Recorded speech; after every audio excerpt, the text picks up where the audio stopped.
সুপ্রিয় শিক্ষার্থী, আসসালামু আলাইকুম। আশা করি তোমরা অনেক ভালো আছো এবং সুস্থ আছো। তো আজকের ফিন্যান্স প্রথম পত্রের পঞ্চম লেকচারে তোমাদের সবাইকে জানাচ্ছি আরও একবার স্বাগতম। আমি মোহাম্মদ নুরুজ্জামান নওশাদ। আচ্ছা, তো আজকে আমরা স্বল্পমেয়াদী এবং মধ্যমেয়াদী যে অর্থায়ন আছে সেগুলো নিয়ে আলোচনা করব। এটার প্রকারভেদ এবং এর সংজ্ঞা, এটা আসলে কী এবং এর বাস্তবায়ন, এগুলো আমরা একটু দেখব। আর আমরা যতগুলো লেকচার দেখতেছি আমরা সবগুলো খেয়াল করছি যে যদি আমরা বাস্তবায়নগুলো দেখি বা সংজ্ঞাগুলো রিয়েল লাইফের যে এক্সাম্পলগুলো আছে সেগুলো নিয়ে যদি আলোচনা করি তাহলে ব্যাপারগুলো কিন্তু খুবই ইজি হয় আমাদের জন্য, তাই না? তো চলো শুরু করা যাক। তো আজকে তোমরা দেখতে পাচ্ছ যে আমরা এই টপিকগুলো পড়ব। তো আমাদের মূল টপিক এর নাম হলো স্বল্প ও মধ্যমেয়াদী অর্থায়ন। তো এইখানে আমরা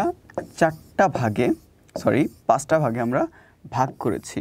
তো আমরা প্রথমে তোমার স্বল্পমেয়াদী অর্থায়নের ধারণা এবং স্বল্পমেয়াদী অর্থায়নের যে উৎসসমূহ সেগুলো জেনে নিব। তারপর স্বল্পমেয়াদী অর্থায়নের যে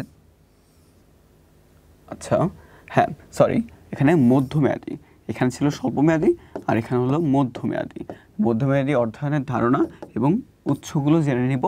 তার পাশাপাশি চলতি সম্পদ ও নগদ ব্যবস্থাপনা কী এবং এটার ফলগুলো কী কী সেগুলো আমরা জেনে নিব। তার পাশাপাশি মজুত পণ্যের ব্যবস্থাপনা এবং প্রাপ্য বিল ও চলতি মূলধন ব্যবস্থাপনাও আমরা আস্তে আস্তে কি এই লেকচারে দেখতে পাবো।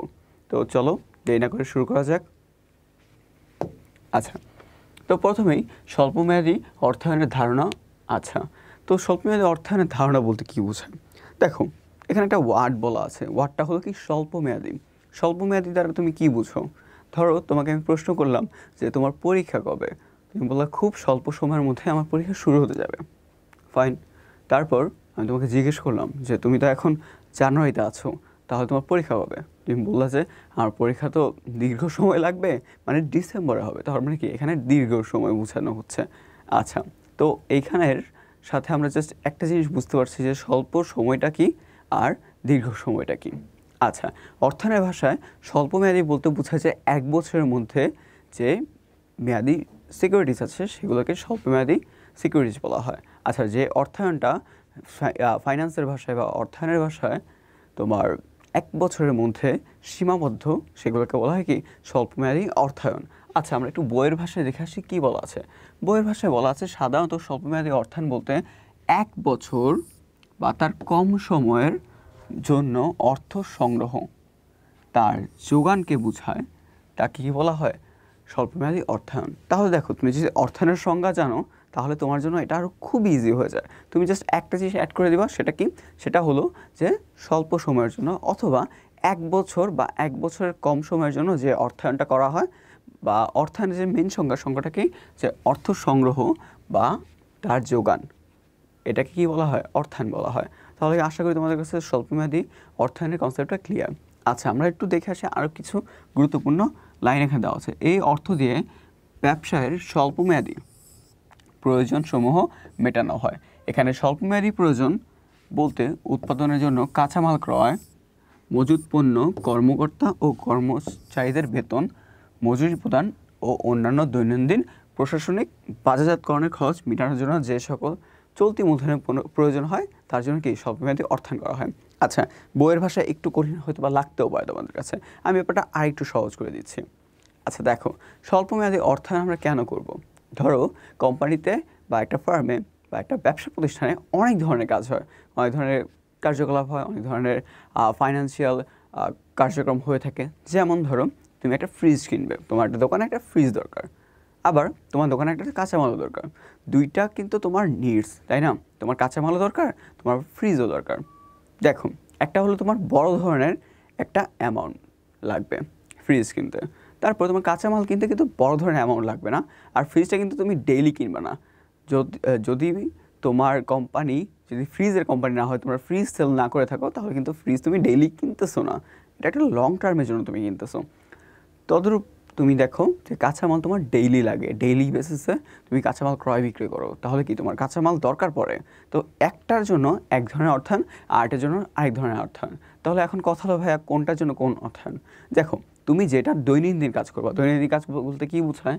যেমন এখানে দেওয়া আছে যে কাঁচামাল ক্রয়, মজুত পণ্য, কর্মকর্তা ও কর্মচারীদের বেতন, শ্রমিকের মজুরি, এগুলো কি তোমার দৈনন্দিন কার্যকলাপ না? এর জন্য তোমার কি স্বল্পমেয়াদী মূলধন অথবা স্বল্পমেয়াদী অর্থায়নের প্রয়োজন। আর বড় বড় যে তোমার জিনিসগুলো আছে সেগুলোর জন্য মধ্যমেয়াদী অথবা দীর্ঘমেয়াদী অর্থায়নের প্রয়োজন। আশা করি তোমাদের কাছে স্বল্পমেয়াদী অর্থায়নের কনসেপ্টটা একদম ক্লিয়ার। তারপর স্বল্পমেয়াদী অর্থায়নের প্রাতিষ্ঠানিক কিছু উৎস আছে, যেমন মুদ্রাবাজার, ঋণ, যে বাজারে সাধারণত স্বল্পমেয়াদী আর্থিক সম্পদ বা দলিল ইস্যু করে ঋণ সংগ্রহ করা হয় তাকে মুদ্রাবাজার ঋণ বলা হয়।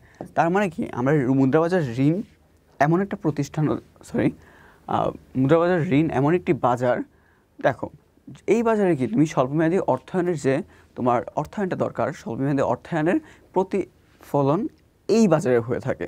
যেমন এখানে বলা আছে যে এটা এমন একটি বাজার যেখানে কি সাধারণত স্বল্পমেয়াদী আর্থিক সম্পদগুলো বা দলিল ইস্যু করে ঋণ সংগ্রহ করা হয়।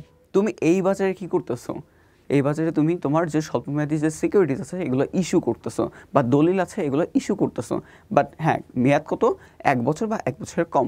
এর মাধ্যমে কি তুমি ঋণ গ্রহণ করতেছো, মানে তুমি অর্থায়ন করতেছো, ঠিক আছে। তারপর বলা আছে যে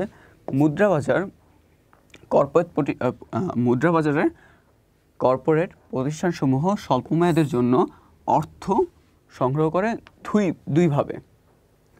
মুদ্রাবাজারের কর্পোরেট প্রতিষ্ঠানসমূহ স্বল্পমেয়াদের জন্য অর্থ সংগ্রহ করে কি 2টা ভাবে। যেমন একটা হলো বাণিজ্যিক কাগজের মাধ্যমে, তারপর ব্যাংকের স্বীকৃতিপত্রের মাধ্যমে। তাহলে আমি দেখতে পাচ্ছি কি এখানে 2টা ওয়েতে কি টাকা তারা কি করতেছে, কালেক্ট করতেছে বা অর্থ সংগ্রহ করতেছে। প্রথম সংগ্রহটা কি ছিল, সংগ্রহের উপায়টা কি ছিল? প্রথমটা ছিল তোমার বাণিজ্যিক কাগজ ইস্যু করার মাধ্যমে, তারপর ব্যাংকের স্বীকৃতিপত্র এর মাধ্যমে। আমরা ডিটেলস একটু জানতে পারবো একটু পরেই। দেখো যদি আমরা ডিটেলসে জানতে চাই তাহলে আমাদের প্রথমে যেটা আছে সেটা হলো বাণিজ্যিক কাগজ বা কমার্শিয়াল পেপার। আচ্ছা, তো কমার্শিয়াল পেপার মূলত কি, আমরা গত লেকচারে কিন্তু একটু হলেও এটার কনসেপ্টটা ক্লিয়ার করেছিলাম। তারপর আমরা আবার একটু দেখে নিই যে আসলে কি বলা আছে। বলা আছে সাধারণত ব্যবসা প্রতিষ্ঠান অর্থায়নের জন্য নির্দিষ্ট সময়ান্তে মুনাফা সহ আসল অর্থ ফেরত প্রদানের অঙ্গীকারে আবদ্ধ হয়ে বাণিজ্যিক পত্র বিক্রয় করে। আচ্ছা, তার মানে বুঝতে পারতেছো ব্যাপারটা, যে তুমি অর্থ সংগ্রহ করছো একটা নির্দিষ্ট সময়ের জন্য, আর সময়টা অবশ্যই কি 1 বছরের কম হবে। তুমি ধরো তোমার একটা বন্ধুর কাছ থেকে তুমি অর্থ সংগ্রহ করছো 10,000 টাকা, তো তুমি একটা কাগজে কাগজটাকে তুমি অঙ্গীকারপত্র তৈরি করছো, তোমার সাইন দিছো, নাম দিছো, সব দিছো, হাবিজাবি যা দরকার সব দিছো। ওইটা কি এখন বাণিজ্যিক পত্র হয়ে গেছে, বাণিজ্যিক কাগজ হয়ে গেছে বা বাণিজ্যিক পত্র হয়ে গেছে। তো ওইটা কি এখন তোমার কাছে কি একটা অর্থায়নের মাধ্যম হয়ে গেছে। তো তুমি ওইটা কি তোমার বন্ধুর কাছে অঙ্গীকার দিলা যে ভাই এই যে আমি তোমার থেকে টাকা নিলাম, এই টাকাটা কি আমি তোমাকে সুদসহ আসলটা ফেরত দিয়ে দিব। ধরো তুমি 10,000 টাকা নিলা, তো যখন তুমি এটা ফেরত দিবা, টাকাটা যখন ফেরত দিবা, এটার উপর যে একটা খরচ আছে না, খরচটা হলো কি সুদের হার। তো এই সুদের হারটা তুমি ক্যালকুলেট করবা। তুমি ধরো যে সুদের হার এখানে 15%, যে তুমি 15% সুদ দিবা, তাহলে কি তুমি 10,000 টাকার উপর 15% সুদ সহ যে আসলটা আছে সেই আসলটা কি তুমি ফেরত দিবা। এটার অঙ্গীকারকে বলা হয় কি বাণিজ্যিক পত্র। আচ্ছা, তারপর বাণিজ্যিক পত্রের কিছু বৈশিষ্ট্য এখানে দেওয়া আছে, যেমন বাণিজ্যিক কাগজের মেয়াদ সাধারণত 3 মাস থেকে 270 দিন, তার মানে কি 90 দিন থেকে 270 দিন হয়ে থাকে। তারপর বলা যাচ্ছে যে সুতরাং বাণিজ্যিক পত্র হলো স্বল্পমেয়াদী জামানতবিহীন অঙ্গীকারপত্র। তার মানে কি তুমি এখানে কোনো ধরনের জামানত দিচ্ছ না, তুমি জাস্ট কি একটা কাগজ দিচ্ছ, ঠিক আছে। ওইটা কি বাণিজ্যিক পত্র বা বাণিজ্যিক কাগজ হিসেবে দেখানো হচ্ছে। বাট এখানে কি তুমি কোনো ধরনের জামানত দিচ্ছ না, তুমি কোনো ধরনের জামানত দিচ্ছ না। তাহলে এটাও তোমাদের মনে রাখতে হবে যে বাণিজ্যিক কাগজ হলো একটি জামানতবিহীন ঋণের দলিল।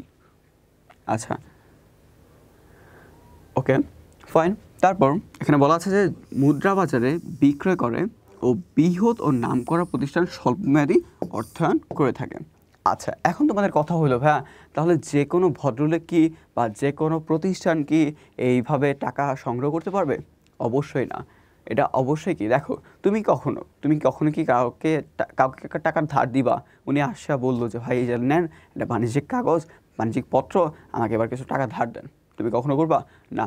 তুমি এটা করার জন্য তুমি অবশ্যই কি মাথায় রাখবা, মাথায় রাখবা যে এই ভদ্রলোকের প্রতিষ্ঠান কি খুব বড় নাকি, বা এটা কি আসলে ভালো প্রতিষ্ঠান নাকি, বা বৃহৎ প্রতিষ্ঠান নাকি, বা এর ফাইন্যান্সিয়াল কন্ডিশন ভালো নাকি। তো এই জন্য বলা হচ্ছে যে শুধুমাত্র বাণিজ্যিক পত্রগুলো বৃহৎ ও নামকরা প্রতিষ্ঠানরাই কি ইস্যু করতে পারে। এছাড়া কি নর্মাল যে প্রতিষ্ঠানগুলো আছে সেগুলো ইস্যু করলেও কেউ কি এই বাণিজ্যিক কাগজটা কিনবে না বা সেখানে ইনভেস্ট করবেও না। তো আশা করি তোমাদের কাছে বাণিজ্যিক কাগজের কনসেপ্টটা ক্লিয়ার হয়েছে। তারপর ব্যাংকের স্বীকৃতিপত্র অথবা ব্যাংকার্স অ্যাকসেপ্টেন্স। আমরা প্রিভিয়াস লেকচারে এটার ব্যাপারে একটু জেনেছিলাম, এটা ছোট ধারণা নিয়েছিলাম। এবার আমরা একটু বিস্তারিত ধারণা নেই। যেমন এখানে দেখতে পাবে যে একটি বাণিজ্যিক ব্যাংক যখন কোনো মেয়াদি ড্রাফট প্রস্তুত করে, কোনো ব্যবসা প্রতিষ্ঠানকে একটা নির্দিষ্ট সময়ের পর নির্দিষ্ট পরিমাণ অর্থ প্রদানের নিশ্চয়তা প্রদান করে, তখন তাকে কি ব্যাংকের স্বীকৃতিপত্র বলা হয়। তার মানে তোমরা দেখতে পাচ্ছ যে এখানে বলা আছে কি যে ব্যবসা প্রতিষ্ঠানকে একটি নির্দিষ্ট সময় পর নির্দিষ্ট পরিমাণ অর্থ প্রদানের নিশ্চয়তা প্রদান করে, তখন তাকে কি ব্যাংকের স্বীকৃতিপত্র বলে। তার মানে তোমরা কি বুঝতে পারতেছো যে এখানে ব্যাংক আশ্বাস প্রদান করে যে আমি আপনাকে টাকাটা দিব। তো তুমি চাইলে ব্যাংকের স্বীকৃতিপত্র দিয়ে যে কোনো ব্যবসা প্রতিষ্ঠান থেকে কি করতে পারো, তুমি লোন নিতে পারো অথবা কোনো পণ্য ক্রয় করতে পারো। ঠিক আছে। তো এইখানে তুমি সবচেয়ে বেশি যেটা মনে রাখবা সেটা হলো যে এইখানে ব্যাংক একটা ড্রাফট প্রস্তুত করছে। ফাইন, প্রথম কাজ হলো কি ড্রাফট প্রস্তুত করা, তারপর একটি প্রতিষ্ঠানকে নিশ্চয়তা দেওয়া যে আমি আপনাকে নির্দিষ্ট সময় পরে টাকাটা আপনাকে ফেরত দিয়ে দেব, বা টাকাটা কি আপনাকে প্রদান করে দেব। আচ্ছা, এখানে একটা কথা বলা আছে, সেটা হলো অভ্যন্তরীণ অথবা আন্তর্জাতিক বাণিজ্যের ক্ষেত্রে স্বল্পমেয়াদী অর্থ সংস্থানের উদ্দেশ্যে ব্যাংকের স্বীকৃতিপত্র প্রস্তুত করা হয়। আচ্ছা, তোমাদের কাছে প্রশ্ন আসতে পারে যে ভাইয়া আসলে ব্যাংকার্স অ্যাকসেপ্টেন্স বা ব্যাংকের স্বীকৃতিপত্র কখন ব্যবহার করা হয়। ধরো তুমি অভ্যন্তরীণ কোনো বাণিজ্য করবা অথবা আন্তর্জাতিক বাণিজ্য করবা, তো সেক্ষেত্রে কিন্তু ব্যাংকের যে ব্যাংকার্স অ্যাকসেপ্টেন্স বা ব্যাংকের স্বীকৃতিপত্র এটা খুবই গুরুত্বপূর্ণ একটা ভূমিকা রাখে। যেমন ধরো তুমি একজন সেলার, তুমি একটা প্রতিষ্ঠানের কাছ থেকে কি পণ্য বিক্রি করবা। ফাইন, এখন তুমি পণ্য বিক্রি করবা, সেই ভদ্রলোক বলছে যে আমি আপনাকে টাকা পরে দেবো। তো ভদ্রলোক টাকা পরে দেবো, এখন তো আমি সাথে সাথে কিন্তু তাকে পণ্যটা দিতে পারি না। তো এই জন্য কি আমার কিছু ডকুমেন্টস দরকার, কিছু নিশ্চয়তা দরকার। তো ভদ্রলোক কী করলো, ব্যাংকের অ্যাকসেপ্টেন্স নিয়ে আসলো যে ভাই এই যে ব্যাংকের অ্যাকসেপ্টেন্স, এবার আপনি আমাকে পণ্যটা দেন। তো তুমি যখন দেখতে পেলে যে একটা অনুমোদিত ব্যাংক তোমাকে স্বীকৃতি দিয়েছে, ওই ভদ্রলোকের স্বীকৃতি দিয়েছে যে টাকাটা সে পে করবে, তাহলে কি তুমি অবশ্যই কি এই পণ্যটা তাকে তুমি অবশ্যই দিবা, কারণ তুমি দেখতে পাচ্ছ এখানে কি পেমেন্টের নিশ্চয়তা আছে। তো এই হলো ব্যাংকার্স অ্যাকসেপ্টেন্স অথবা ব্যাংকের স্বীকৃতিপত্রের কাজ। আশা করি তোমাদের কাছে এই টপিকটা ক্লিয়ার হয়ে গেছে। আচ্ছা, তারপর আছে ব্যাংক ঋণ। আচ্ছা, তো প্রথমে আমরা স্বল্পমেয়াদী কিছু দেখলাম, তারপর এখন দেখবো আমরা ব্যাংক ঋণ। আচ্ছা, ব্যাংক ঋণও কিন্তু তোমার এক ধরনের অর্থায়নের অংশ। যেমন অর্থায়নের অংশ হিসেবে আমরা ব্যাংক ঋণকে অনেকভাবে অনেক গুরুত্বপূর্ণ একটা ভূমিকা হিসেবে দেখি। কারণ দেখো, আমরা যারা ছোটোবেলায় বলতে তোমরা যখন ক্লাস 9-10-এ ছিলা, তখন কিন্তু তোমরা যখন কমার্স নাও বা বিজনেস স্টাডিজ তোমাদের মেজর হিসেবে নাও, তখন কিন্তু তোমরা ধরে নাও যে কমার্সের স্টুডেন্ট মানে ব্যাংকে জব করবে। ফাইন, এটা কিন্তু পুরো বাংলাদেশের মনে করো 90% মানুষই এটার চিন্তাভাবনা করে যে আসলে কী করতেছে, কমার্স দিছে তো ব্যাংকে জব করবে। ফাইন, এটা কিন্তু তোমরা অনেকেই জেনে থাকবে। ইভেন আমি যখন ক্লাস 9-এ কমার্স নিই, তখন আমাকে বলা হয়েছিল যে তুমি তাহলে ব্যাংকে জব করতে চাও, তো এই জন্য তুমি কমার্স নিয়েছো। আসলে ব্যাপারটা এরকম না। ফাইন, তো তেমনি এইভাবে যে কমার্স ব্যাকগ্রাউন্ডের স্টুডেন্টের ব্যাপারে যে মানুষদের একটা ধারণা আছে, তো তেমনি আমরা জানি কি যে ঋণের শেষ আশ্রয়স্থল বা ঋণ, কোনো একটা ব্যবসা করতে হলে ঋণ নিতে হলে আমাদের কী নিতে হয়, ব্যাংক ঋণ নিতে হয়। যে আমরা কোনো ধরনের একটা উদাহরণ দিচ্ছি, তখন বললাম যে মিস্টার কামাল একজন দোকানদার, তিনি দোকান ভালো মতো চালাতে পারছিলেন না, তারপর তিনি কী করলেন, ব্যাংক থেকে ঋণ নিলেন। ফাইন, তো আমরা কি এগুলাই জানতাম আর কি। তো হ্যাঁ, ব্যাংক ঋণ খুব মেজর একটা রোল প্লে করে এই বিজনেসের ক্ষেত্রে। যেমন দেখো, ব্যাংক ঋণ বা ব্যাংক লোন সাধারণত দুইটা ভাগে ভাগ করা যায়। একটা হলো কি জামানতবিহীন ব্যাংক ঋণ, আর একটা হলো জামানতযুক্ত ব্যাংক ঋণ। দেখো নাম শুনলে কিন্তু তোমরা বুঝতে পারতেছো আসলে জামানত আছে একটা আর একটা জামানত নেই। এখন কথা হলো ভাই জামানতটা কি, ঠিক আছে? দেখো জামানতটা হলো যে তুমি কোনো কিছু বন্ধক রেখে ঋণ গ্রহণ করলে সেটা হলো জামানতযুক্ত, আর যদি তুমি কোনো কিছু বন্ধক না রেখে ঋণটা গ্রহণ করো তাহলে সেটা কি জামানতবিহীন। এখন কথা হলো কখন জামানত দরকার আর কখন জামানত দরকার হয় না। ধরো তুমি একটা নামধারী একজন বিজনেসম্যান, তো তোমাকে কি সব ব্যাংকের মানুষরা চিনে, মানে ব্যাংকের ম্যানেজাররা চিনে। এখন কথা হলো ভাইয়া যে মেইন ব্রাঞ্চের মানুষ চিনে না। ধরো তুমি টঙ্গীতে বা উত্তরাতে একটা ব্যবসা প্রতিষ্ঠান চালাও, খুব বড় একটা ব্যবসা প্রতিষ্ঠান। এখন উত্তরা ব্রাঞ্চের যে ধরো উত্তরা একটা ব্রাঞ্চ আছে ব্যাংকের, ব্যাংকটা হলো উত্তরা ব্যাংক। তো উত্তরা ব্যাংকের যে ব্রাঞ্চ ম্যানেজার সে কিন্তু তোমাকে চিনে, কারণ তুমি এখান থেকে প্রায় ট্রানজ্যাকশন করো, টাকা পয়সা ট্রানজ্যাকশন করো। তো এই সূত্রে ভদ্রলোক তোমাকে চিনে। এখন যদি তুমি যাও ভদ্রলোকের কাছে যে ভাই আমার লোন লাগবে, তখন কিন্তু সেই লোনটা তোমাকে ইজিলি দিয়ে দেবে, তোমার কাছ থেকে কোনো ধরনের জামানতও চাইবে না। কারণ কি তোমার ব্যাকগ্রাউন্ড এবং তোমার কি গুডউইলটা তাদের কাছে ভালো। আর যখন দেখতে পাচ্ছে যে নতুন একজন ক্রেতা, নতুন একজন আমানতকারী আসছে, বা নতুন একজন ধরো কি বলো এটার যে কাস্টমার, ধরলাম কাস্টমার আর কি, নতুন একজন আমানতকারী বা একজন ভোক্তা আসছে বা একজন কাস্টমার আসছে, এসে বললো যে ভাই আমার লোন দরকার, আই নিড লোন। তারপরে বললো যে ভাই আমি তো আপনাকে চিনি না এখন, আর আপনারও অতটা সুনাম আমরা শুনি নাই, তো আপনাকে লোন দিতে হলে আমাদের একটা পলিসি আছে, এই পলিসিটা হলো কি আপনাকে কিছু জামানত দিতে হবে। আপনি যে লোনটা নিচ্ছেন ওই পরিমাণ কিছু জামানত আমাদের কাছে আপনার কি গচ্ছিত রাখতে হবে, ওইটার উপর বেস করে কি আমরা আপনাকে লোন দিতে পারবো। তো এইভাবে কি জামানতযুক্ত আর জামানতবিহীন লোনটা হয়ে থাকে। এবার আমরা চলো একটু দেখে আসি যে বিস্তারিত কি বলা আছে।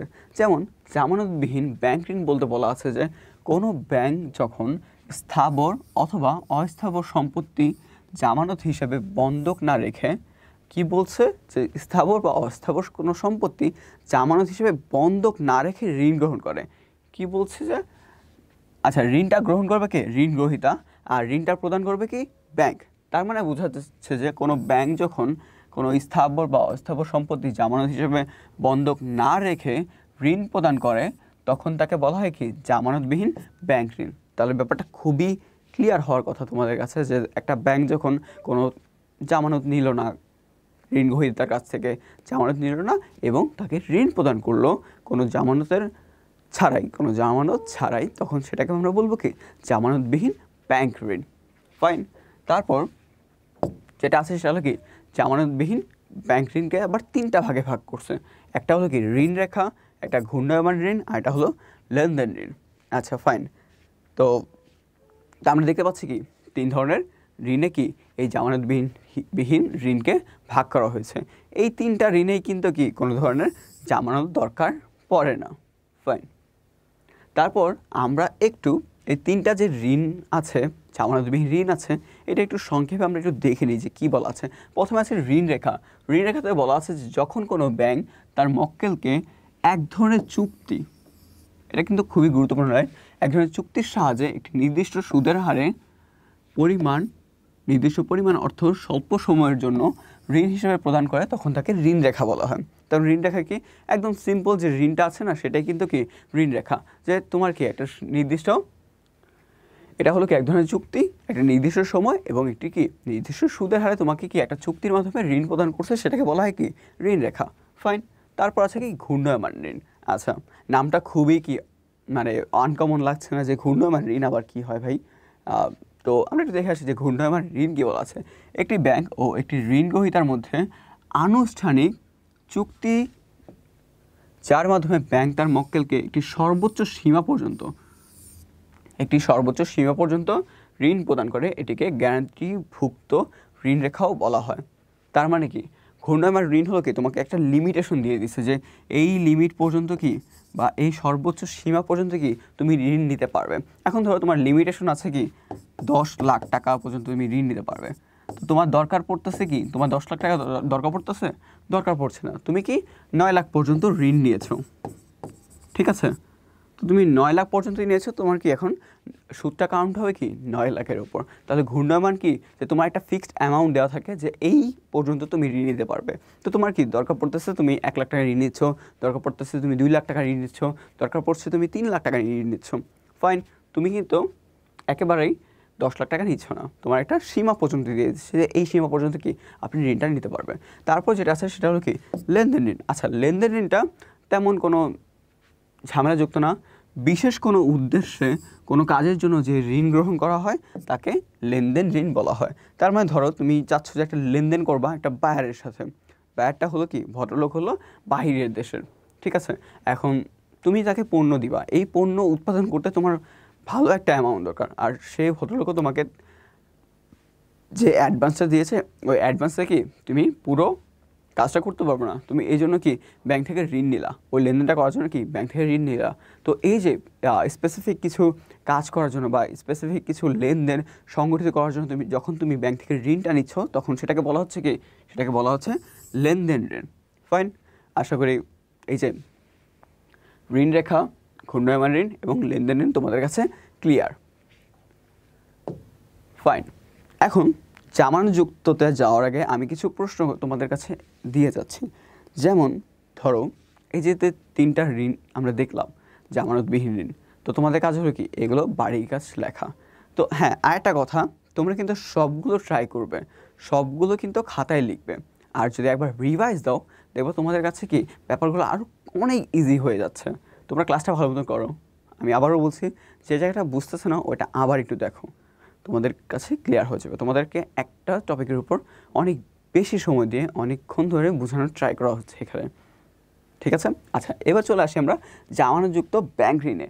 আচ্ছা ফাইন, যখন কোনো ব্যাংক, আচ্ছা তো এটা আর জামানতবিহীন দুইটা কিন্তু সেম সংখ্যা, জাস্ট একটা জিনিস একটু চেঞ্জ করতে হবে, সেটা হলো কি, সেটা হলো কি ঋণের বিপরীতে তাকে জামানতযুক্ত জামানত দিতে হবে। মানে কি ঋণটা দিতে হবে কি জামানতের বিপরীতে। তাহলে জামানতযুক্ত ঋণ কি, যে ঋণটা কি ব্যাংক দিবে কিছু জামানতের বিপরীতে, ঠিক আছে। এখন জামানতযুক্ত ঋণকে আবার 2 ভাগে ভাগ করা হয়, একটা হলো প্রাপ্য বিল আর একটা হলো মজুত পণ্য, ঠিক আছে। ফাইন, এখন প্রাপ্য বিলের মাধ্যমে অর্থায়ন। এখন আমরা দেখি যে প্রাপ্য বিলের মাধ্যমে অর্থায়নটা কীভাবে হয়। এখানে বলা আছে যে অনেক সময় স্বল্পমেয়াদী অর্থায়নের ক্ষেত্রে প্রাপ্য বিল জামানত হিসেবে গ্রহণ করা হয়। তার মানে কি তুমি জামানত হিসেবে তোমার যে প্রাপ্য বিল আছে না, তোমার প্রাপ্য বিলটা কি তুমি তোমার কাস্টমার থেকে, তোমার যে পাওনাদার না দেনাদার থেকে তুমি কি একটা প্রাপ্য বিল নিয়েছিলে, ঠিক আছে। তুমি এই জিনিসটা ব্যাংকের কাছে জমা দিয়েও কি ঋণ দিতে পারো জামানত হিসেবে। ফাইন, তারপর মজুত পণ্য বন্ধকের মাধ্যমে স্বল্পমেয়াদী অর্থায়ন। তার মানে কি তুমি মজুত পণ্য বন্ধক দিয়েও কিন্তু কি তুমি ঋণ মানে স্বল্পমেয়াদী ঋণ গ্রহণ করতে পারবে। তো ব্যাপারগুলো কিন্তু খুবই ইজি, তোমরা কিন্তু এইগুলোর সাথে তোমরা কিন্তু এই টার্মগুলোর সাথে খুবই অনেক আগে থেকে জড়িত, তাই না? যে প্রাপ্য বিল, তারপর এই মজুত পণ্য, তার মানে কি তোমরা ব্যাপারটা বুঝতে পারছো যে স্বল্পমেয়াদী যে অর্থায়ন আছে, বন্ধক রাখতে হয় বা জামানত দিতে হয়, তাহলে 2টা উপায় দিতে হয়। একটা হলো কি প্রাপ্য বিল তুমি চাইলে বন্ধ করতে পারো, এবং কি তুমি তোমার মজুত পণ্য কি বন্ধক হিসেবে রেখে স্বল্পমেয়াদী অর্থায়ন করতে পারো। হ্যাঁ, তোমাদের মাথায় একটা ছোটোখাটো একটা দুষ্টমি টাইপের একটা কোশ্চেন আসতে পারে, হ্যাঁ আমি কি দীর্ঘমেয়াদে আমার মজুত পণ্য জমা রাখতে পারবো জামানত হিসেবে? অবশ্যই না, কারণ ভাই দেখো তোমার কাঁচামাল যদি মজুত পণ্য 2 দিনের মধ্যে নষ্ট হয়ে যায়, 2 দিনের জন্য নষ্ট হবে না, দেখো সর্বোচ্চ 2 মাস চলবে। বাট হ্যাঁ, আমরা জানি দীর্ঘমেয়াদী কি অবশ্যই 1 বছরের বেশি, তো কি এটা কখনো প্রশ্ন আসার কথাই না। তারপর আমরা নেক্সট টপিকে চলে যাই। নেক্সট টপিকে দেওয়া আছে যে স্বল্পমেয়াদী অর্থায়নের অপ্রাতিষ্ঠানিক উৎসসমূহ। আমরা তখন প্রাতিষ্ঠানিক যে উৎসগুলো আছে সেগুলো নিয়ে আলোচনা করলাম, এবার আমরা দেখব যে অপ্রাতিষ্ঠানিক উৎসগুলো কী কী। আচ্ছা ফাইন, তো প্রথমে আছে স্বতঃস্ফূর্ত অর্থায়ন। আচ্ছা, স্বতঃস্ফূর্ত অর্থায়ন বলতে বোঝায় যে অর্থায়ন ধারে পণ্য ক্রয়, বকেয়া খরচ এর মাধ্যমে সৃষ্টি হয় তাকে স্বতঃস্ফূর্ত বা স্পন্টেনিয়াস ফাইন্যান্সিং বলা হয়। তার মানে ব্যাপারটা কি স্বতঃস্ফূর্ত আমরা ওয়াটা দেখে বলতে পারতেছি না যে আমাদের নিজের ইচ্ছা মতন যখন আমরা পণ্য ক্রয় করতে পারবো, বাকিতে এবং কি বকেয়া খরচ রাখতে পারবো, সেগুলোকে বলা হচ্ছে কি, সেগুলো বলা হচ্ছে স্বতঃস্ফূর্ত অর্থায়ন। তার আচ্ছা, স্বতঃস্ফূর্ত অর্থায়নের কে 3টি উৎসে ভাগ করা হয়েছে। এটা টোটাল কি 3টা উৎস। ফাইন। প্রথম উৎস আছে ব্যবসায়ী ঋণ, তারপর আছে ক্রেতার নিকট হতে অগ্রিম, তারপর বকেয়া খরচসমূহ। আচ্ছা ফাইন, তো আমরা একটু এই ব্যবসায়ী ঋণ এগুলো নিয়ে একটু ছোটোখাটোভাবে একটু আলোচনা করি। আসলে ব্যবসায়ী ঋণটা কি? ব্যবসায়ী ঋণ হলো তুমি তোমার ব্যবসা পরিচালনা করার জন্য যে ঋণগুলো নিয়ে থাকো সেগুলো কিন্তু কি তুমি ব্যবসায়ী ঋণ হিসেবে দেখাতে পারবে। ফাইন। তারপর দেখো, ব্যবসায়ী ঋণটা আরেকটাভাবে হয়, যেমন ধরো তুমি তোমার যে পাওনাদার আছে, পাওনাদারটা সৃষ্টি হয়েছে, তুমি টাকাটা না দিয়ে তুমি তোমার পাওনাদারকে টাকাটা পে না করে ওটা তুমি কি করতেছো, এটা অর্থায়ন করতেছো, তোমার কোনো একটা কাজে তুমি লাগাচ্ছ, তাকে বলতেছো ভাই আমি আপনাকে 10 দিন পরে টাকাটা দিব। তো এই 10টা দিন তুমি ওই টাকাটা কি ইউজ করতেছো, ইউজ করার মাধ্যমে কি তুমি ওটা লাভসহ মানে একটা বেনিফিট বা একটা প্রফিট গেইন করতে পারতেছো। তো প্রফিট গেইন করার পরে কি তুমি ওই 10 দিন পরে তাকে ওই প্রিন্সিপালসটা বা আসল টাকাটা ফেরত দিয়ে দিলা, বাট দেখলা যে তুমি 10,000 টাকা ইনভেস্ট করে তোমার ইনকাম হলো কত, টোটাল 11,000 টাকা। তার মানে কি তোমার 1,000 টাকা লাভ করতে পারলাম। এটা হলো কি ব্যবসায়ী ঋণ কাইন্ড অফ। তারপর ক্রেতার নিকট হতে অগ্রিম, তো যে ভদ্রলোক তোমার থেকে ক্রয় করে থাকে তাকে বললা কি ভাই আগে অ্যাডভান্স পেমেন্ট করেন, তুমি তাকে পণ্য দেওয়ার আগে কি অ্যাডভান্স পেমেন্টটা নিয়ে নিলা। তো এই অ্যাডভান্স পেমেন্ট দিয়ে ওই যে আমরা একটা সংজ্ঞা না সরি আমরা যে একটা উদাহরণ দেখলাম যে একটা অর্ডার পাওয়ার সময় কি তুমি ব্যাংক থেকে টাকা নিয়ে তারপর কি ওটার পণ্যগুলো রেডি করে তারপর তোমার ক্রেতাকে কী করলা, প্রদান করলা। তো এই ক্ষেত্রে তুমি কী করতেছো, ব্যাংক থেকে ঋণ না নিয়ে তুমি তোমার ক্রেতার থেকে অগ্রিম নিচ্ছ যে ভাই আমাকে অ্যাডভান্স পে করতে হবে, ওই অ্যাডভান্স পে করার মাধ্যমে কি আমি আপনার কাজটা করব। এখন তোমরা যারা অনেকেই বিভিন্ন সংগঠনের সাথে জড়িত তারা কিন্তু ভালোভাবে জানো যে ধরো তুমি তোমার একটা বন্ধুদের সাথে গেট টুগেদার করবা। তো এই গেট টুগেদারের জন্য তোমার কিছু জার্সি প্রয়োজন অথবা টি শার্ট প্রয়োজন। তো তোমরা যাচ্ছ কি টি শার্টের মধ্যে কিছু নাম লিখবা, তো তোমাদের টিমের নাম লিখবা, তো এটা কি তোমাদের গেট টুগেদারে পড়বা। এখন তো এই জন্য কি তোমার এই জার্সিটা একজনকে অর্ডার করতে হবে। তুমি যখন একটা দোকানে গিয়ে অর্ডার করলে যে ভাই আমার 10 পিস জার্সি দরকার, তো সেই ভদ্রলোক তোমাকে কী বলবে জানো, বলবে যে ভাই আপনাকে অ্যাটলিস্ট 50% পেমেন্ট করতে হবে, অ্যাডভান্স পেমেন্ট। তো এইভাবে কি অ্যাডভান্স পেমেন্ট নিয়ে অনেকেই কাজ শুরু করে, ঠিক আছে। তারপর বকেয়া খরচ, এই যে অনেকটা সেম ব্যবসায়ী ঋণের মতন যে বকেয়া খরচ, তুমি পণ্য কিনলা বাট কি টাকা পে করলো না, তারপর তোমার পণ্য কিনা দিয়ে কি তুমি ব্যবসা চালানোর পরে যে তোমার লাভ হলো তার থেকে তুমি কি ওই ঋণটা পরিশোধ করতে পারবা। তো এগুলো কি স্বতঃস্ফূর্ত অর্থায়নের আন্ডারে পড়ে। ফাইন। তারপর আছে গ্রাম্য মহাজন। আচ্ছা, গ্রাম্য মহাজন নিয়ে এখানে অনেক কিছু লেখা আছে। তো গ্রাম্য মহাজন তোমরা সবাই কি এটার সাথে রিলেটেড। গ্রাম্য মহাজন হতে পারে যেমন পাশের বাসার আন্টি। তো পাশের বাসার আন্টি কিন্তু তোমাদের সবসময় কি একটু জ্বালাতনের মধ্যে রাখে যে বাবা কী অবস্থা, রেজাল্টের কী অবস্থা, তাই না। তো এই ধরনের কি পাশের বাসার আন্টিরা কাজ করে থাকে। বাট হ্যাঁ, আমরা এবার ইমাজিন করি যে পাশের বাসার আন্টি জ্ঞান দিতে না আইসা আমাদের কি টাকা দিয়ে যাচ্ছে ঋণ হিসাবে, তাহলে এই পাশের বাসার আন্টিরা হচ্ছে কি গ্রাম্য মহাজন। বাট হ্যাঁ, এখানে তাদের আমাকে ধার দিচ্ছে, এই ধার দিচ্ছে কিন্তু নির্দিষ্ট একটা সুদের মাধ্যমে, একটা সুদের পরিমাণ কিন্তু তারা বলে দেয় যে এই যে আমি তোমার পাশের বাসার আন্টি এ গ্রাম্য মহাজন, তো তোমাকে আমি কি 20,000 টাকা এই যে ধার দিলাম, এটা একটা কি এটা সুদের মাধ্যমে, সুদের পার্সেন্টেজ হলো যে 10% সুদ। তুমি যখন তুমি টাকাটা পে করবা এই মাসের মধ্যে, হ্যাঁ এটা অবশ্যই জানতে হবে যে 1 বছরের মধ্যে এগুলো হয়ে থাকে যে তুমি 1 বছরের মধ্যে যখন পে করবা তখন কিন্তু কি তুমি আমাকে সুদসহ টাকাটা ফেরত দিবা। ওকে। তো এই যে গ্রাম্য মহাজন হলো কি গ্রামের অনেকজন মহাজন থাকে, অনেক মালিক টালিক থাকে, তারা কি দরিদ্র বললে ভুল হবে, তোমার যারা ঋণ গ্রহীতা তাদেরকে কি ঋণ দিয়ে থাকে। এগুলো হলো কি অপ্রাতিষ্ঠানিক উৎসসমূহ, ঠিক আছে। আচ্ছা, আরেকটা কথা, এই ভদ্রলোকগণ গ্রাম্য মহাজনগণ তোমার বিভিন্ন মেয়াদে সুদ দিয়ে থাকে, বিভিন্ন মেয়াদে ঋণ দিয়ে থাকে। আর ঋণের উপর বিভিন্ন মেয়াদে সুদ ধার্য করে থাকে, হতে পারে দৈনিক, হতে পারে সাপ্তাহিক, হতে পারে কি মাসিক, ঠিক আছে। আচ্ছা ফাইন। তারপর যেটা আছে সেটা হলো কি কিছু বহু নির্বাচনী প্রশ্ন দেওয়া আছে, যেমন স্বল্পমেয়াদী অর্থ সংস্থান বলতে কি বোঝায়? 1 বছর ও কম সময়ের জন্য অর্থ সংস্থান। ফাইন। তারপর স্বল্পমেয়াদী অর্থায়নের প্রাতিষ্ঠানিক উৎস কোনটি? গ্রাম্য মহাজন? না। স্বল্পমেয়াদী ব্যাংক ঋণ? আচ্ছা, পরে যাচ্ছি। ক্রেতা হতে অগ্রিম? না। বন্ধুবান্ধব? না। তার মানে যেহেতু এই তিনটা অপশন যেহেতু হচ্ছে না, তাহলে অবশ্যই কি এই যে স্বল্পমেয়াদী ব্যাংক ঋণটা কি প্রাতিষ্ঠানিক উৎস। ঠিক আছে, তো ব্যাপারটা কি আমরা আসলে বুঝতে পেরেছি? আশা করি তোমরা ব্যাপারটা অনেক ক্লিয়ারলি বুঝতে পেরেছো।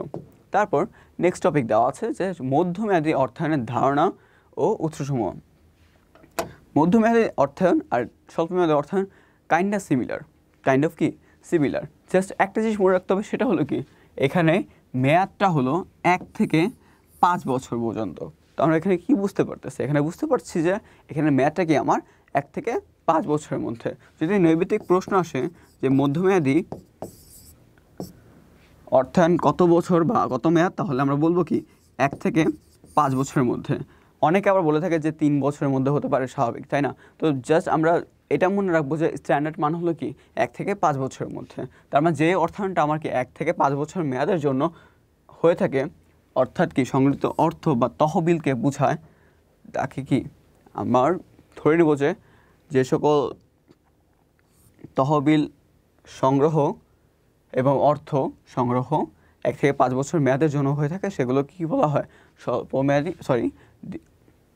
আচ্ছা, এই লাইনটা একটু কেটে দেন, এখান থেকে শুরু করেন। আচ্ছা, ফাইন। মধ্যমেয়াদী অর্থায়ন বলতে 1 থেকে 5 বছরের মেয়াদের জন্য সংগৃহীত অর্থ ও তহবিলকে বোঝায়। তারপর আমরা কি বুঝতে পারছি না? ব্যাপারটা একদম সেম স্বল্পমেয়াদীর মতন, জাস্ট আমাদের একটা জিনিস অ্যাড করতে হবে, সেটা হলো কি যে 1 থেকে 5 বছরের মেয়াদের জন্য। তারপর দেওয়া আছে এখানে কিছু বৈশিষ্ট্য দেওয়া আছে, যেমন বৈশিষ্ট্য দেওয়া নেই, এখানে আমার নৈমিত্তিক দেওয়া আছে। আচ্ছা, নৈমিত্তিক কী বলা আছে? যে 1 থেকে 5 বছর মেয়াদের জন্য সংগৃহীত অর্থ বা তহবিলকে কী বলে? আমরা জানি সেটা হলো কি মধ্যমেয়াদী অর্থায়ন। তারপর মধ্যমেয়াদী অর্থায়নের মেয়াদ কত? আচ্ছা, এটা আমি বলছি না, কারণ এটা নিয়ে তোমরা অলরেডি উত্তর পেয়ে গেছো। এটা হলো কি 1 থেকে 5 বছর। ফাইন। তারপর চলতি সম্পদ ও নগদ ব্যবস্থাপনা। আচ্ছা, বেসিক্যালি আমরা স্বল্পমেয়াদী নিয়ে যে আলোচনা করেছি, ওটা কি আমরা কনভার্ট করতে পারবো কিসে? মধ্যমেয়াদীতে। জাস্ট আমাদের একটা জিনিস মনে রাখতে হবে, সেটা হলো কি, সেটা হলো যে এটাতে 1 থেকে 5 বছরের মধ্যে হয়ে থাকে। ফাইন। আচ্ছা, এবার আমরা চলতি সম্পদ ও নগদ ব্যবস্থাপনা নিয়ে একটু আলোচনা করে আসি। যেমন দেখো যে চলতি সম্পদ ব্যবস্থাপনার নিম্নলিখিত বিষয়গুলো কি কি? নগদ ব্যবস্থাপনা হতে পারে, মজুত পণ্য ব্যবস্থাপনা হতে পারে, প্রাপ্য বিল ব্যবস্থাপনা হতে পারে, আবার কি চলতি মূলধন ব্যবস্থাপনা হতে পারে। বেসিক্যালি তোমার চলতি সম্পদের আন্ডারে কিন্তু যে এইগুলো পড়ে থাকে, তো এইগুলোর ব্যবস্থাপনা মানেই হলো কি চলতি সম্পদ ব্যবস্থাপনা। ঠিক আছে? আচ্ছা, তারপর এখানে দেখো নগদ রূপান্তর চক্র। এখানে কিছু সূত্র দেওয়া আছে, এই সূত্রগুলো কিন্তু তোমাদের একটু মনে রাখতে হবে। ফাইন। যেমন নগদ রূপান্তর চক্র, এটার সূত্রটা হলো মজুত পণ্যের গড় অবস্থানকাল যোগ বাকি আদায়ের গড় সময় মাইনাস গড় পরিশোধকাল। তার মানে তুমি যদি নগদ রূপান্তর চক্র বের করতে চাও, তাহলে কি তোমাকে মজুত পণ্যের গড় অবস্থানকাল এটার সাথে যোগ করতে হবে কি বাকি আদায়ের গড় সময়, তার থেকে বিয়োগ করতে হবে গড় পরিশোধের যে কালটা আছে বা সময়টা আছে সেটা। আচ্ছা, এখানে আমরা কিছু সূত্র দেখতে পাচ্ছি। সূত্রটা হলো যে মজুত পণ্য রূপান্তর সময় গড় অবস্থানকাল। ঠিক আছে? মানে তোমার এই যে এইটা বের করার জন্য আমার কিন্তু এই সূত্র, বাট এই সূত্রের মধ্যে এটা বের করার জন্য আরেকটা সূত্র আছে। এই সূত্রটা আমরা নিচে দেখতে পাচ্ছি। ঠিক আছে? এই সূত্রটা হলো কি যে আমি মজুত পণ্য এটা কি করব, দৈনিক বিক্রিত পণ্যের ব্যয় দিয়ে কি করতে হবে, আমার ভাগ করতে হবে। এখন কথা হলো যে দৈনিক বিক্রিত পণ্যের ব্যয় আমি কিভাবে বের করব? আমার যে মোট বিক্রিত পণ্যের ব্যয় আছে ওটা দিকে আমি 360 দিয়ে ভাগ করলে কি আমি দৈনিক এটা পেয়ে যাব না? ঠিক আছে? আচ্ছা, তারপর মজুত পণ্য যেমন আছে তেমন থাকবে। তাহলে এভাবে কি আমি আমার মজুত পণ্যের রূপান্তর সময় বা গড় অবস্থানকাল পেয়ে যাব। তারপর যে প্রশ্নটা যেটা আমাদের বের করতে হবে সেটা কি প্রাপ্য বিল আদায়ের গড় সময়। আচ্ছা, প্রাপ্য বিল আদায়ের গড় সময়ের সূত্রটা হলো প্রদেয় বিল ডিভাইডেড বাই দৈনিক ধারে বিক্রয়। আচ্ছা, ধারে বিক্রয় দৈনিকটা আমরা কীভাবে বের করবো? স্বাভাবিক, জাস্ট আমরা কি ধারে বিক্রয়কে 360 দিয়ে ভাগ দিব। আর একটা কথা, এক্ষেত্রে আমরা 360 দিয়ে ভাগ দিব। তোমাদের মাথায় প্রশ্ন আসতে পারে যে ভাই 365 দিয়ে ভাগ দিলে সমস্যা হবে? সমস্যা হওয়ার কথা না, তারপর তোমরা চেষ্টা করবে 360 দিয়ে ভাগ দেওয়ার জন্য। তাহলে কি এখানে দেখো, এখানে তোমরা মজুদ পণ্যের জন্য মজুদ পণ্য দিয়ে ভাগ দিলাম, আর প্রাপ্য বিলের জন্য প্রাপ্য বিলটাকে দিয়ে কি ভাগ দিলাম, ঠিক আছে। আচ্ছা, এখানে একটু ভুল দেওয়া আছে, এটা প্রাপ্য বিল হবে। ওকে, তো প্রাপ্য বিলকে আমরা কি করতেছি? ধারে বিক্রয় দিয়ে ভাগ করছি, দৈনিক ধারে বিক্রয় দিয়ে ভাগ করছি। আর দৈনিক ধারে বিক্রয়টা কীভাবে পাচ্ছি? আমার যে টোটাল ধারে বিক্রয় আছে সেটাকে আমি 360 দিয়ে ভাগ দিয়ে পাচ্ছি। তারপর আমাদের এটা বের করা হলো। এখন আমরা এটা বের করার পর আমাদের দরকার কি? গড় পরিশোধকাল দরকার, তাই না? তো গড় পরিশোধকাল আমরা কীভাবে বের করব? আমরা এখানে প্রদেয় বিল, ঠিক আছে, পরিশোধ করতে হয় কি? প্রদেয় বিল পরিশোধ করতে হয়, আদায় করতে হয় কি? প্রাপ্য বিল আদায় করতে হয়, তাই না? তা দেখো ব্যাপারটা কি একদম সিম্পল, এই সূত্র তোমাদের মুখস্থ করতে হবে না, তোমরা জাস্ট একটু বুঝে নাও, বুঝে নিলে কি হয়ে যাচ্ছে যে পরিশোধ করতে হয় কি আমার প্রদেয় বিল, আর আমরা আদায় করি কোনগুলো? প্রাপ্য বিল, ঠিক আছে। তারপর সেম দৈনিক ধারে ক্রয়, তাহলে কি ধারে ক্রয়টাকে তুমি 360 দিয়ে ভাগ দিয়ে কি পেয়ে যাচ্ছ। তো ব্যাপারগুলো কি খুবই সিম্পল না? জাস্ট তোমাদের কি একটু বুঝতে হবে যে আমি কখন কোনটা নিব। তো আমি গড় পরিশোধকালটাও কি পেয়ে গেলাম, ঠিক আছে। আচ্ছা, এখন নগদ আবর্তনের একটা সূত্র আছে। এই নগদ আবর্তনটা আসলে কি?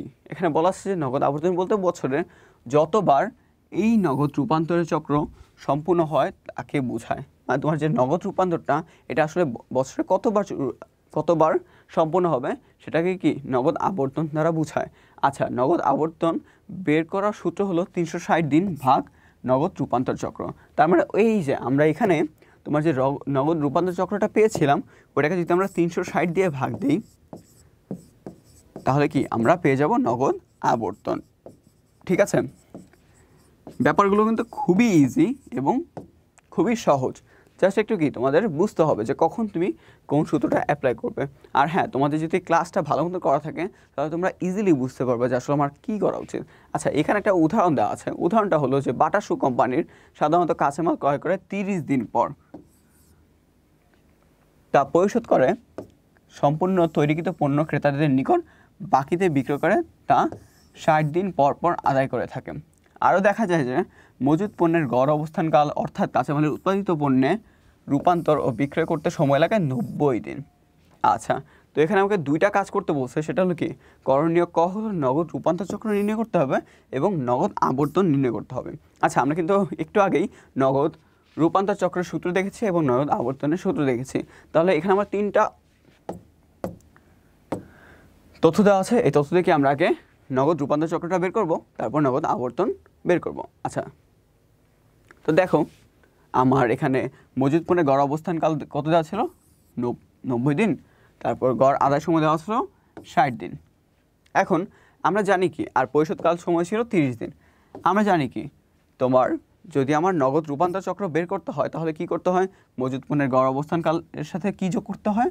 আমার যে আদায় সময় আছে সেটা যোগ করতে হয় এবং বাদ দিতে হয় কি গড় পরিশোধ সময়। তার মানে কি আমরা দেখতে পাচ্ছি না যে 90-এর সাথে যদি আমি 60 দিন যোগ করি এবং এই যোগফল থেকে যদি আমি 30 বাদ দিই তাহলে আমার কি দাঁড়াচ্ছে? তাহলে আমার দাঁড়াচ্ছে কি নগদ রূপান্তর চক্র দাঁড়াচ্ছে, তাই না?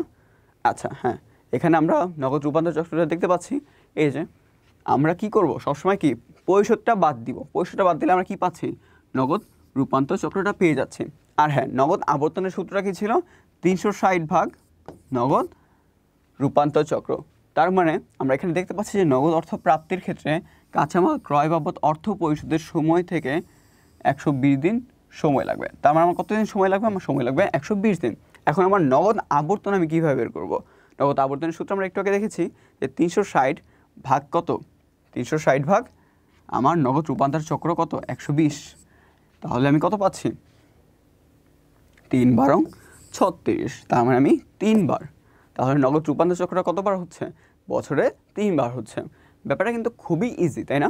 এইগুলোই কিন্তু প্রশ্নে আসে। তোমাদের কাছে খুব জটিল মনে হতে পারে, বাট তোমরা যদি ক্লাসটা ঠিক মতো করো একটু সিনসিয়ারলি করো, তাহলে কিন্তু তোমাদের কাছে আর বেশি সময় লাগছে না, তোমরা তাহলে কি বেশি বেশি করে প্র্যাকটিস করতে পারবে। ফাইন। আচ্ছা, এবার আসে কাম্য নগদান নির্ণয়ের মডেল। আচ্ছা, কাম্য নগদান নির্ণয়ের মডেল বলতে কী বোঝায়? কী পরিমাণ অর্থ হাতে বা ব্যাংকে রাখা উচিত তার পরিমাণকে কাম্য নগদ অর্থের পরিমাণ বলে। তাই কাম্য নগদ অর্থের পরিমাণ বলতে কী বোঝায়, যে কী পরিমাণ অর্থ আমার এখন হাতে রাখা দরকার বা ব্যাংকে রাখা দরকার, সেটা কিন্তু কি কাম্য নগদের দ্বারা তুমি বের করতে পারবে। এটা সূত্রটা হলো কিউ ইকুয়ালস টু 2BT। কী বললাম? Q equals to √2BT divided by I. এখন কথা হলো ভাই, কিউ দ্বারা কী বোঝায়? কিউ দ্বারা বোঝায় যে কাম্য নগদের পরিমাণ, কাম্য নগদের পরিমাণ। তারপর বি দ্বারা বোঝাচ্ছে প্রতিবার নগদে রূপান্তরের যে ব্যয়টা আছে সেই ব্যয়টা। তারপর আমার টি দ্বারা বোঝাচ্ছে মোট নগদ বহিঃপ্রবাহের পরিমাণ, তা আমার বহিঃপ্রবাহ কত হচ্ছে সেটার পরিমাণ। তারপর আয় দ্বারা বোঝাচ্ছে সুদের হার। তাহলে দেখো, এখানে আমরা কাম্য নগদের যে মডেলটা আছে এই মডেলটা আমরা দেখতে পাচ্ছি, এবং এটা সূত্রটা কখন কোন কাজে লাগে সেটাও আমরা দেখতে পাচ্ছি। ফাইন। তারপর চলো এটা ম্যাথ করা যাক। এখানে উদাহরণ দেওয়া আছে যে বেক্সিমকো ফার্মাসিউটিক্যালস কোম্পানির বার্ষিক নগদ বহিঃপ্রবাহের পরিমাণ হলো 30 লক্ষ টাকা। কত লক্ষ টাকা? 30 লক্ষ টাকা। সিকিউরিটি বিক্রি করে নগদ অর্থে রূপান্তর করার ব্যয় হলো কত? 60 টাকা। সিকিউরিটি থেকে আয়ের হার হলো কত? 12%। ঠিক আছে। আচ্ছা, এই তথ্যগুলো স্ক্রিনশট নিয়ে নাও তোমরা। আমরা যখন ম্যাথ করব তখন কি আরও ইজি হয়ে যাবে ব্যাপারগুলো। এখন আমাকে কিছু করণীয় দিয়েছে, যেমন করণের মধ্যে প্রথম আছে কি কাম্য নগদের পরিমাণ নির্ণয় করতে বলছে। ফাইন, আমরা করব। তারপর গড় নগদের পরিমাণ নির্ণয় করতে বলছে। ফাইন, এটাও আমরা করব। তারপর সিকিউরিটি থেকে আয়ের হার 13% হলে কাম্য নগদের পরিমাণ কত হবে? তার মানে কি আয়ের হার আমার ছিল 12%, সেটা যদি 13% হয় তাহলে কত হবে? এবার চলো আমরা সমাধানে চলে যাই। সমাধানে দেখতে পাচ্ছ যে মোট নগদ বহিঃপ্রবাহ ছিল কত? 30 লক্ষ টাকা, তাই না? তারপর আমার প্রতি লেনদেনের রূপান্তর ব্যয় কত ছিল? 60 টাকা। আর আয়ের হার ছিল 12%। এখন কথা হলো গিয়ে যে আমি যদি কাম্য নগদের পরিমাণ বের করতে যাই, তাহলে আমার সূত্র আছে। সূত্রটা হলো কি 2BT ডিভাইডেড বাই আই। আচ্ছা, এখানে বি হলো কত? 60 টাকা। বি মানে কি আমার রূপান্তর ব্যয়। তারপর আমার দুই তো প্রশ্নের মধ্যে সূত্রে দেওয়া আছে। আর টি হলো কি আমার অ্যামাউন্টটা। তা অ্যামাউন্টটা কত? আমার 30 লক্ষ টাকা। তাহলে 2 × 16 × 30 লাখ ডিভাইডেড বাই কি আই, মানে সুদের হার। সুদের হারটা কত? 12%। তার মানে তুমি দেখতে পাচ্ছ কত, এখানে তোমার কাম্য নগদের পরিমাণ হলো কত? 18,974 টাকা। তার মানে তুমি দেখতে পাচ্ছ কি তোমার কাম্য নগদের পরিমাণ হলো কত? 18,974 টাকা। এখন কথা হলো গড় নগদের পরিমাণ আমরা কীভাবে বের করব? আচ্ছা, গড় নগদের পরিমাণ বের করার একটা সহজ সিম্পল উদাহরণ স্ট্রাকচার হলো, ফর্মুলা হলো জাস্ট 2 দিয়ে ভাগ করে দিবা। কী করবা? জাস্ট 2 দিয়ে ভাগ করে দিবা। তার মানে এখানে যে তুমি 18,974 টাকা পেলে, এটা কি করলা? এটাকে তুমি 2 দিয়ে ভাগ করে দিয়ে তুমি কি তোমার যে গড় নগদের পরিমাণ সেটা বের করতে পারলে। ফাইন, আশা করি তোমাদের কাছে এই ম্যাথটা ইজি লেগেছে। এখন আমাদের আরেকটা করণীয় আছে। সেই করণীয়টা আমরা কি দেখতে পাচ্ছিলাম? সেখানে আমরা দেখছিলাম যে 12%-এর জায়গায় কি হবে? 13% হবে। ঠিক আছে। আমি যদি তোমাদের এই ম্যাথটা করাই দিছি, আমি ওইটার সলিউশন আমার এইখানে আছে। আমি তোমাদের 1 সেকেন্ডের জন্য দেখাবো, তারপর কি এটা তোমাদের নিজে করতে হবে। ফাইন। আচ্ছা, এই যে তোমরা কি দেখতে পাচ্ছ? আচ্ছা, আশা করি তোমরা দেখতে পাচ্ছ। ফাইন। এখন দেখো, তোমরা এই সূত্রে জাস্ট একটা চেঞ্জ হবে, সেটা হলো কি যে আমার 12% জায়গায় জাস্ট কি 13% আসবে। আর সেম যদি আমার 13% আসে, তাহলে আমার অ্যান্সারটা হচ্ছে কত? 52,623 টাকা। তাহলে আমার অ্যান্সার কত আসতেছে? 52,623 টাকা। ফাইন। তাহলে অতএব সিকিউরিটিজ হতে আয় হার 13% হলে কাম্য নগদের পরিমাণ হবে কত? 52,623 টাকা। তার মানে তুমি দেখতে পাচ্ছ কি 1%-এর হারে তোমার অ্যামাউন্টটা কত বেশি হয়ে গেছে। এখন যদি আমি বলি গড় বের করতে, তাহলে গড় কীভাবে বের করবা? এই অ্যামাউন্টটাকে জাস্ট 2 দিয়ে ভাগ করে কি তুমি গড়টা বের করতে পারবে। ফাইন। তারপর কিছু বহু নির্বাচনী প্রশ্ন আছে। এটা তোমাদের কাজ কি? তোমাদের কাজ হলো এটার উত্তর দেওয়া। এটা তোমরা যদি ক্লাসটা ভালো মতো করে থাকো, তাহলে আশা করি তোমাদের কাছে বেশি সময় লাগবে না এই দুটো অ্যান্সার দিতে। ফাইন। আচ্ছা, তারপর মজুত পণ্য ব্যবস্থাপনা। ঠিক আছে, আমরা একটু আগে নগদ ব্যবস্থাপনা দেখলাম, এবার আমরা দেখব মজুত পণ্য ব্যবস্থাপনা। আচ্ছা, মজুত পণ্য ব্যবস্থাপনার কথা কি বলা আছে? একটি উৎপাদনকারী প্রতিষ্ঠানের পণ্য উৎপাদনের জন্য কাঁচামাল সবচেয়ে বেশি প্রয়োজন। ফাইন, এটা আমরা সবাই জানি।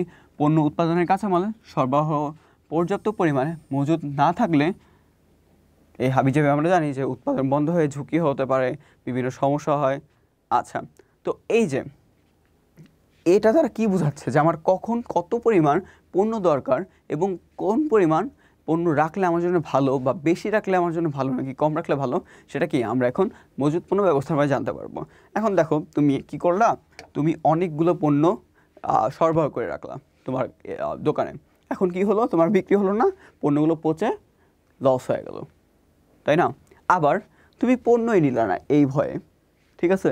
এখন তোমার কাস্টমার এসে চলে যাচ্ছে, তাহলে কি তোমার একটা কি ক্ষতি না? তোমার তো একটা ক্ষতি হচ্ছে, তাই না? তোমার কাস্টমার চলে যাচ্ছে।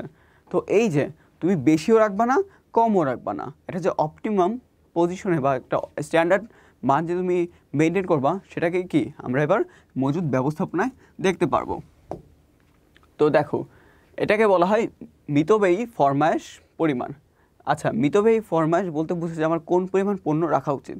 এটা সূত্রটা দেওয়া আছে EOQ, মানে কি তোমার EOQ দ্বারা বোঝায় কি আমার মিতব্যয়ী ফরমায়েশের পরিমাণ। এই সূত্রটা হচ্ছে কি 2AO ডিভাইডেড বাই C, ঠিক আছে?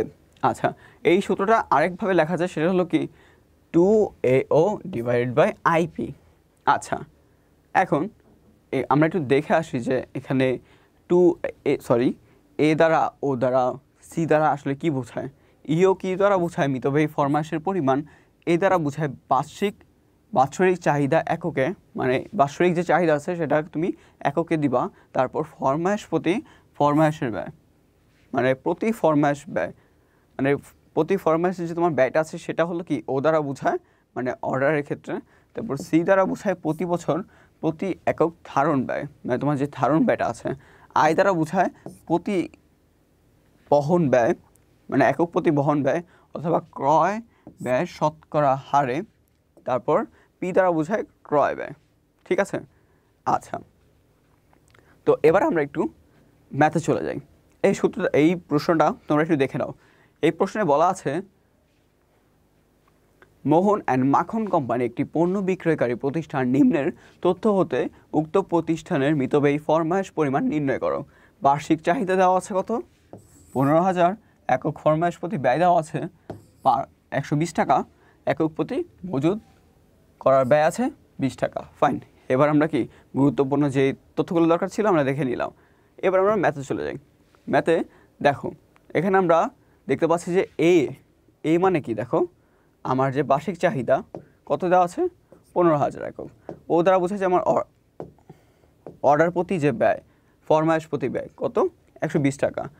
C দ্বারা বোঝায় আমার যে মজুত করার যে ব্যয়টা, ঠিক আছে, বা ক্যারিং কস্ট।